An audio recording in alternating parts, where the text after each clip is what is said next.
അറ്റ്മോസ്ഫിയറിനെ 5 ലെയറായി divide ചെയ്തിട്ടുണ്ട്. Atmosphere divided into 5 layers, which are they? Troposphere, stratosphere, mesosphere, thermosphere and exosphere. നമ്മൾ 4 domains പറഞ്ഞു. 4 domains are lithosphere, atmosphere, hydrosphere and biosphere. Atmosphere can be divided into 5 layers. Atmosphere എന്ന് പറഞ്ഞാൽ എന്തായിരുന്നു? The air which surrounds the earth is called atmosphere. അല്ലേ? Air കാണുന്ന സ്ഥലല്ലേ, എയറുള്ള സ്ഥലല്ലേ? ഈ എയറുള്ള അറ്റ്മോസ്ഫിയറിനെ 5 ലെയറായി divide ചെയ്തിട്ടുണ്ട്. മനസ്സിലായോ? Atmosphere can be divided into 5 layers. Which are the 5 layers? Troposphere, stratosphere, mesosphere, thermosphere, last one exosphere.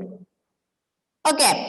The present day knowledge about the atmosphere is based on the information received through radars and satellites. The Earth's surface and Earth's atmosphere does not have the same density everywhere. The density of air is maximum at the sea level. It decreases rapidly upwards. അപ്പൊ നമ്മുടെ ഇന്നത്തെ അറിവനുസരിച്ച് atmosphere is based on the information received through radars and satellites. റഡാർസിൽ നിന്ന് satellites ഇടുന്ന information ആണ് അല്ലെ അറ്റ്മോസ്ഫിയറിനെ കൂടുതൽ base ചെയ്യുന്നത്. ഇനി ഇത് എപ്പോഴും the Earth's atmosphere does not have the same density everywhere.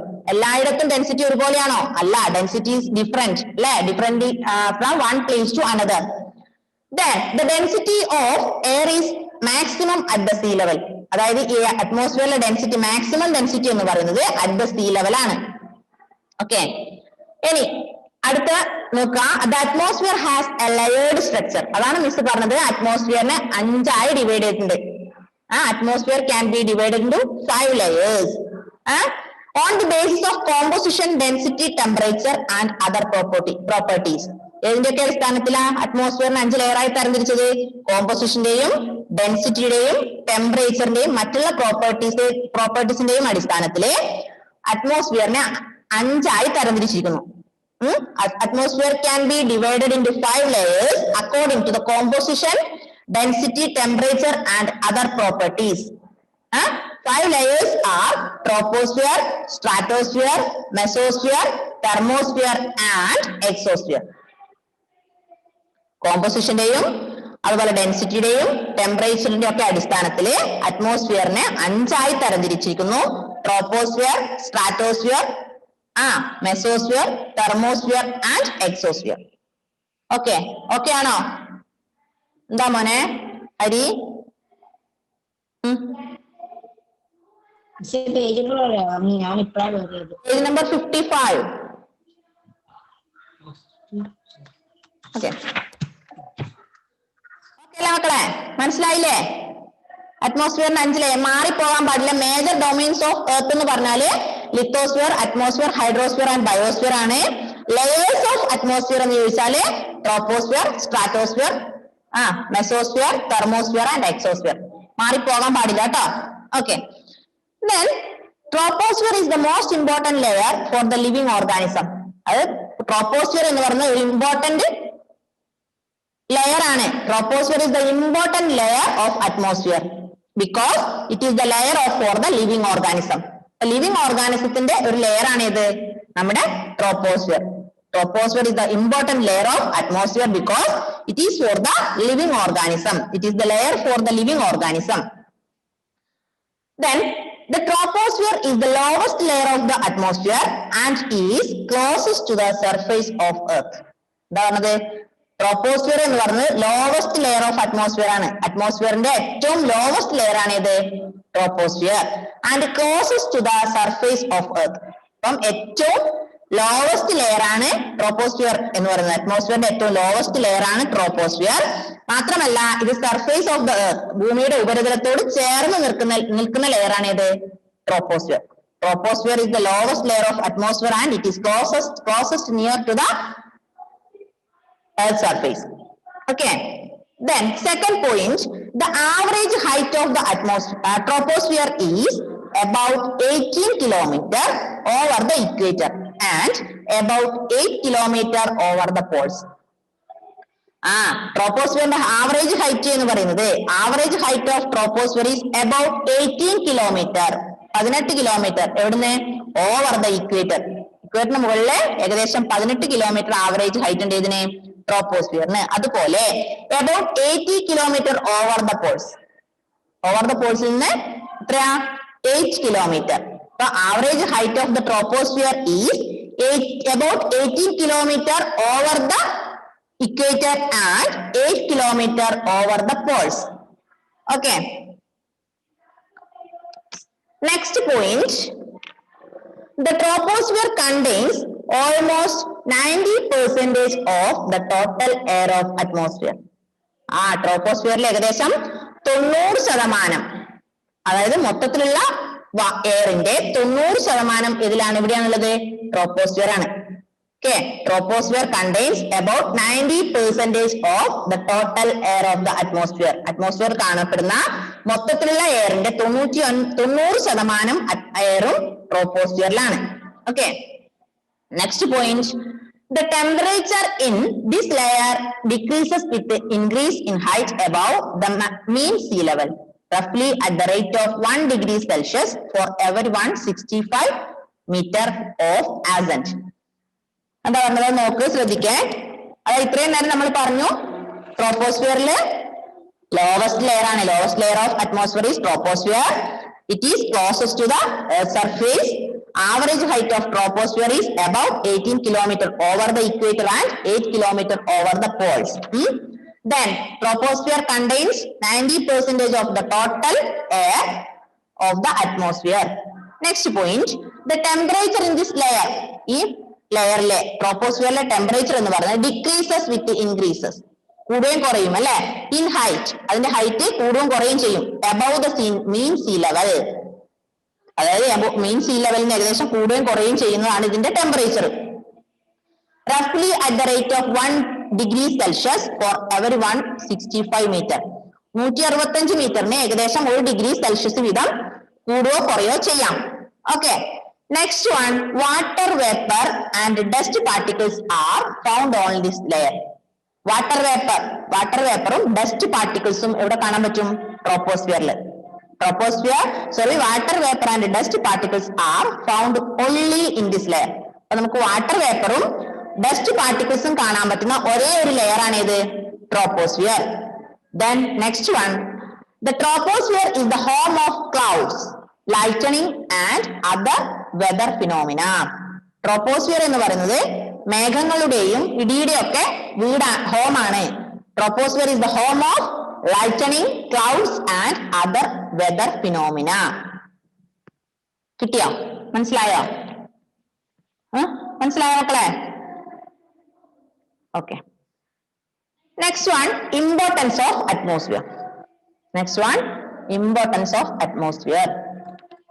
ഒന്നും കൂടെ ഒന്നും കൂടെ പറയാം നമ്മുടെ structure of atmosphere is the air which surrounds the earth air which surround the earth is known as atmosphere.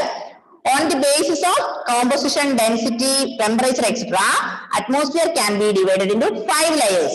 എത്ര ലെയർ ആയി തരംതിരിച്ചിട്ടുണ്ട് അറ്റ്മോസ്ഫിയറിനെ വരുന്നുണ്ട് 5 layer. which are they?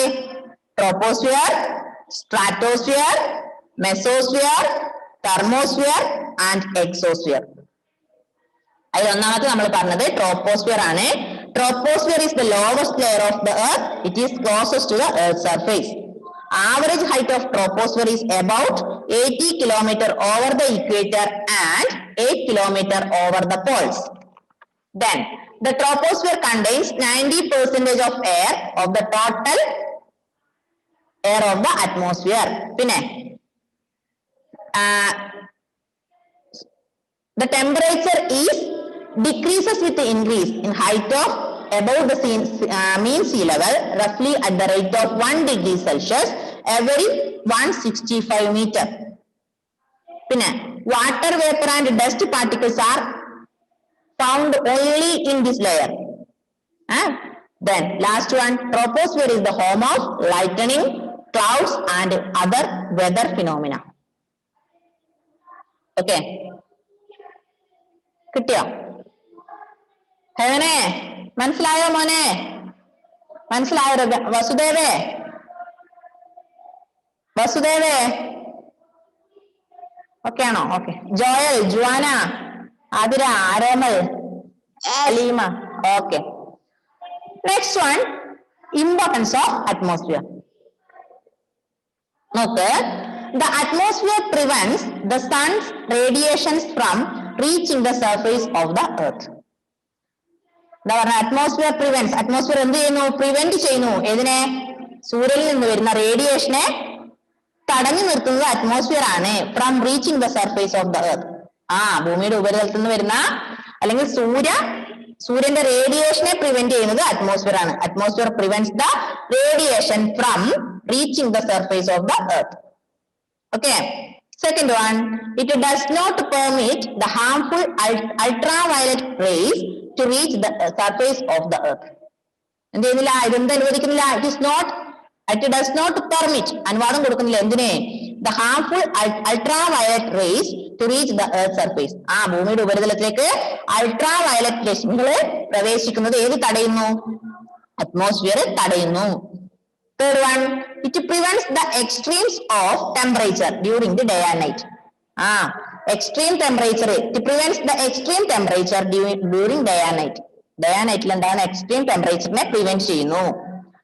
Then next one, the atmosphere softens the glare of the sun during the daytime. Atmosphere എന്ത് ചെയ്യുന്നു? Glare of the sun. സൂര്യനിൽ വരുന്ന glare, daytime വരുന്ന glare ne softens. The atmosphere softens the glare of the sun during the daytime.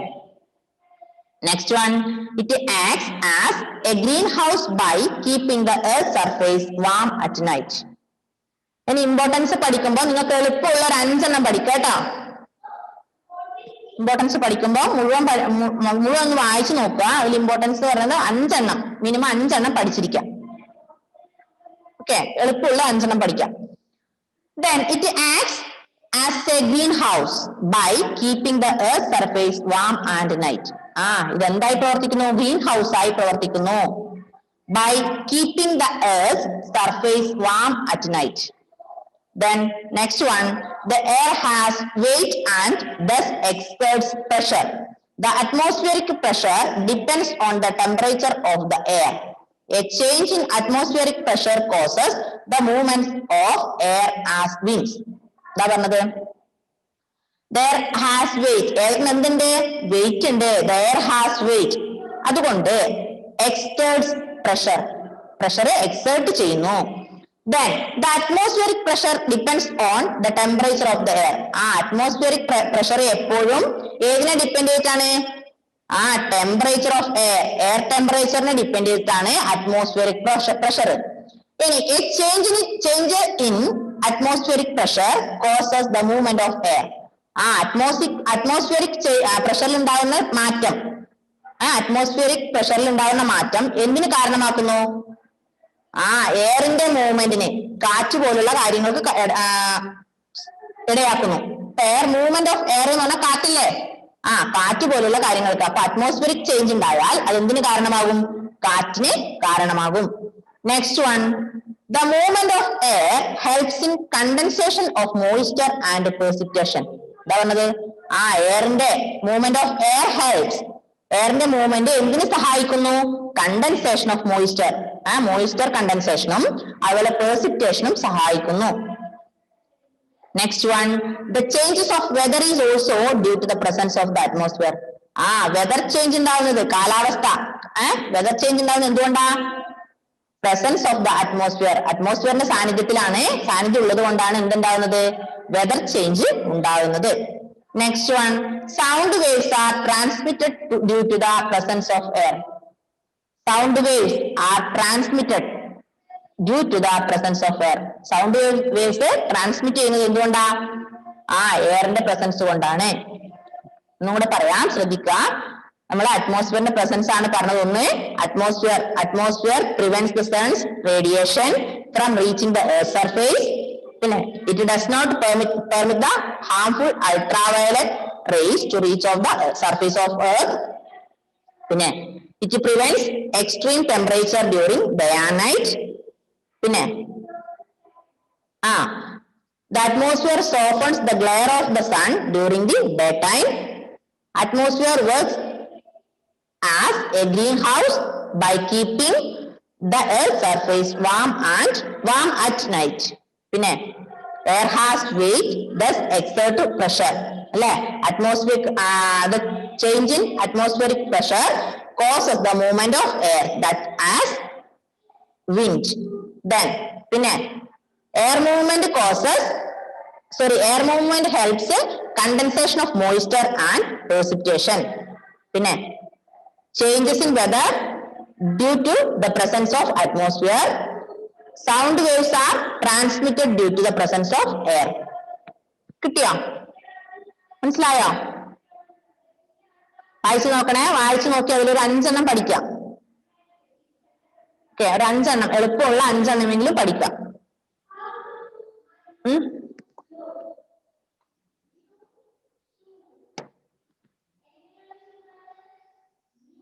മനസ്സിലായോ മക്കളെ? Okay ആണോ? മനസ്സിലായെങ്കിൽ മാത്രം മനസ്സിലായെന്ന് പറഞ്ഞേ. മനസ്സിലായോ ജുവാന? ഓക്കെ ആണോ Juana? Okay. Haleema, Athira, heaven okay ആണ്. പിന്നെ ശ്രീ വിഷ്ണു, ഹരിനന്ദ്, അഫ്രാസ്, മനസ്സിലായില്ലേ? ഓക്കെ. Next one biosphere. എന്താ ബയോസ്ഫിയർ എന്ന് പറഞ്ഞാല്? നോക്ക്, the earth has favorable condition for the evolution and survival of various forms of life. Life on earth must have originated in the narrow zone where land, water and air meet. എന്താ biosphere എന്ന് പറഞ്ഞാല്? Suitable for human life, മനുഷ്യ ജീവിതത്തിന് suitable ആയ ഒരു domain ആണ് ഇത് biosphere. എന്തുകൊണ്ടാ? Biosphere is the narrow zone of the earth. അല്ലെ, ബയോസ്ഫിയർ എന്ന് പറഞ്ഞാൽ നമ്മൾ ഓൾറെഡി പറഞ്ഞു, narrow zone of the earth. അവിടെ എന്തൊക്കെയുണ്ട്? It comprises land, water and air. അല്ലെ, biosphere is the narrow zone of the earth. It comprises land, water and air. ആ ഭൂമി, ലാൻഡ്, വാട്ടർ, എയർ ഇതൊക്കെയുള്ള ഒരു ഡൊമൈൻ എന്ന് പറയുന്നത് ബയോസ്ഫിയർ ആണ്. So biosphere is suitable for our life. Okay. Biosphere is the narrow zone of the earth. It comprises land, water and air. So this is suitable for human life. The sphere of living organisms where lithosphere, hydrosphere and atmosphere meet and interact is called the biosphere. The biosphere പറഞ്ഞാല് sphere of living organism ആണ്. നമ്മൾ പറഞ്ഞു അല്ലേ, sphere of living organism where lithosphere, hydrosphere and atmosphere. Living ഓർഗാനിസത്തിന്റെ sphere ആയ ലിത്തോസ്ഫിയറും ഹൈഡ്രോസ്ഫിയറും ബയോസ്ഫിയറും കൂടെ meet and interact, meet ചെയ്യുന്ന ആ ഒരു ഡൊമൈനെ പറയുന്ന പേരാണ് ഇത് biosphere. Okay, biosphere, lithosphere, hydrosphere and atmosphere meet and interact together is known as biosphere. The word biosphere has been derived from the Greek word bios, meaning life, and the Latin word sphere, meaning total range. So biosphere എന്ന് പറഞ്ഞത്, biosphere എന്ന വാക്ക് derive ചെയ്തത് 2 വാക്കിൽ നിന്നാണ്. ഏതിൽ നിന്നൊക്കെ? Greek വേർഡായ ബയോസിൽ നിന്നും Latin വേർഡായ സ്ഫിയറിൽ നിന്നുമാണ് ബയോസ്ഫിയർ ഉണ്ടായത്. Biosphere is derived from the 2 words, bios and sphere.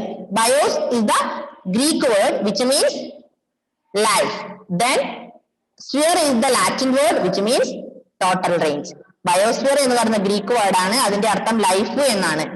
ഇനി സ്ഫിയർ എന്നത് ലാറ്റിൻ വേർഡ് ആണ്. ആ ലാറ്റിൻ വേർഡായ സ്ഫിയറിന്റെ മീനിങ് ടോട്ടൽ റേഞ്ച് എന്നാണ് അർത്ഥം. Okay okay. എന്താ ബയോസ്ഫിയർ എന്ന് പറഞ്ഞാല്? ബയോസ്ഫിയർ പറഞ്ഞാൽ എന്താ? Biosphere is known as narrow zone of the earth, അല്ലെ, where land, water and air meet. The sphere of living organism, lithosphere, hydrosphere and atmosphere meet and interact is called biosphere. Biosphere is derived from the 2 words bios and sphere. Bios is the Greek word which means life. Then sphere is the Latin word which means total range. Okay. Biosphere എന്ന് പറഞ്ഞാൽ human ലൈഫിന് സപ്പോർട്ടാണ്. എന്തുകൊണ്ടാണ് അങ്ങനെ പറയുന്നത്? Human ലൈഫിന് suitable ആയ ഒരു ഡൊമൈൻ ബയോസ്ഫിയർ ആണ്. എന്തുകൊണ്ടാ biosphere is suitable for our life? Why? അങ്ങനെ ഒരു ക്വസ്റ്റ്യൻ വന്നാൽ നിങ്ങൾ എങ്ങനെ ചെയ്യും? എന്തുകൊണ്ടാ ബയോസ്ഫിയറിൽ മനുഷ്യജീവിതം സാധ്യമാണെന്ന് പറയാൻ കാരണം? വാട്ടറും ലാൻഡും ഉണ്ട് അവിടെ. Very good. എയറും വാട്ടറും ലാൻഡും ഉണ്ടല്ലേ. ഇത് മൂന്നും മനുഷ്യന് ജീവിക്കണമെങ്കിൽ ഈ മൂന്ന് സാധനങ്ങളും വേണം. അപ്പൊ മൂന്ന് സാധനങ്ങളും ഉള്ള ഒരു ഡൊമൈൻ ആണ് ഏത്? നമ്മുടെ ബയോസ്ഫിയർ അല്ലെ. അതാണ് പറഞ്ഞത് sphere of living organism where lithosphere, hydrosphere and atmosphere meet and interact is called biosphere. Lithosphere എന്ന് പറഞ്ഞാൽ എന്താ? ലിത്തോസ്ഫിയർ എന്താ? Land area. Hydrosphere water, then atmosphere air. ഇത് മൂന്നും എവിടെയുണ്ട്? ബയോസ്ഫിയറിലുണ്ട്. അതുകൊണ്ടാണ് biosphere is suitable for our life എന്ന് പറയുന്നത്. ഓക്കെ.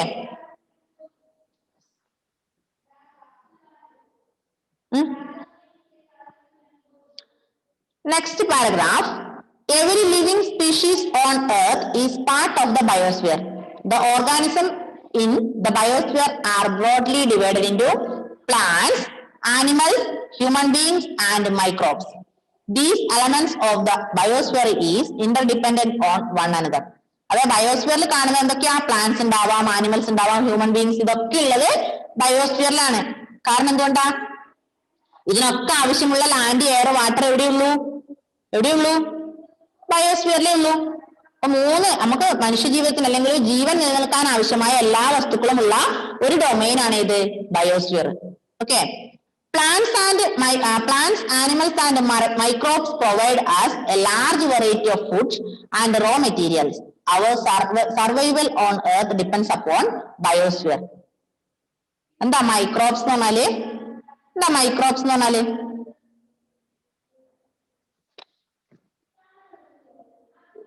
എന്താ മക്കളെ മൈക്രോബ്സ് എന്ന് പറഞ്ഞാല്?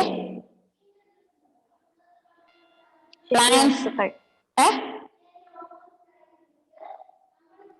ചെറിയ വസ്തുക്കൾ എന്നാണോ correct? Small living organism. Correct. Small living organism. അതായത് പ്ലാന്റ്സ്, ആനിമൽസ് അല്ലെങ്കിൽ സ്മോൾ ലിവിംഗ് ഓർഗാനിസം ഇതൊക്കെ നമുക്ക് എന്ത് തരുന്നു? പ്രൊവൈഡ് വെറൈറ്റി ഓഫ് ഫുഡ്, പലതരത്തിലുള്ള ഭക്ഷണങ്ങൾ അല്ലെങ്കിൽ റോ മെറ്റീരിയൽസ് തരുന്നു. അവർ survival on earth depends upon biosphere. അപ്പൊ നമ്മുടെ സർവൈവൽ എന്ന് പറയുന്നത് survival on earth depends upon biosphere. നമ്മുടെ ഭൂമിയുടെ സർവൈവൽ എന്ന് പറയുന്നത് എപ്പോഴും ബയോസ്ഫിയറിനെ ഡിപ്പെൻഡ് ചെയ്തിരിക്കുന്നതാണ്. അപ്പൊ പ്ലാന്റ്സും ആനിമൽസും ഇങ്ങനെയുള്ള മൈക്രോബ്സ് ഒക്കെ നമുക്ക് പലതരത്തിലുള്ള ഫുഡ് അല്ലെങ്കിൽ റോ മെറ്റീരിയൽസ് തരുന്നു.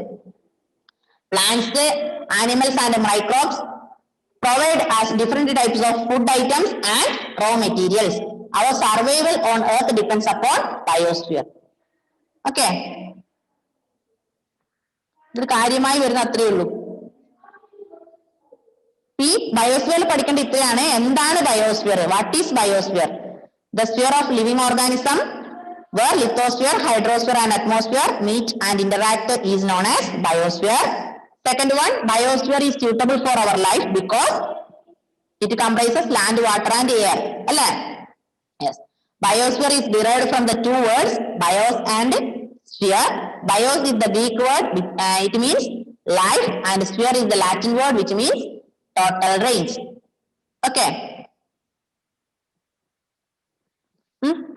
ഇത്രയാണ് ഇതിൽ അത്യാവശ്യമുള്ളത്. ബാക്കിയിലൊന്ന് വായിച്ചു നോക്കുക. ഞാൻ ഈ പറഞ്ഞ കാര്യങ്ങൾ ഓർത്തു വെക്കാം.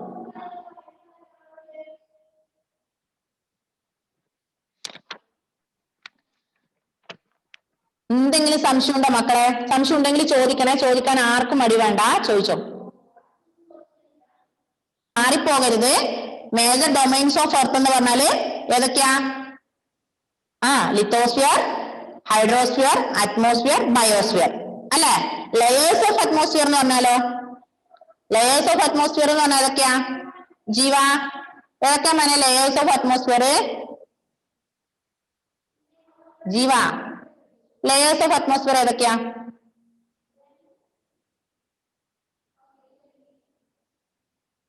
ഏതൊക്കെയാടാ? ഡൊമൈൻസ് ഓഫ് എർത്ത് ഏതൊക്കെയാ? ജീവ എവിടെ? ജീവ ഒന്ന് അൺമ്യൂട്ട് ചെയ്ത മോനെ.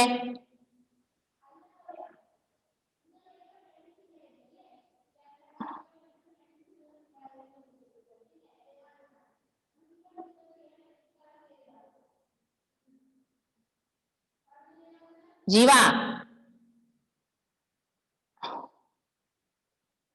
ഓക്കെ ജോയലെ ഏതൊക്കെയാ മോനെ domains of earth? Major domains of earth ഏതൊക്കെയാ?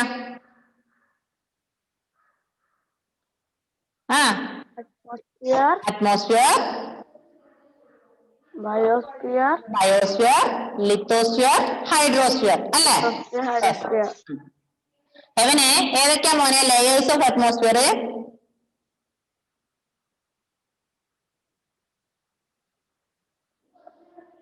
Layers of atmosphere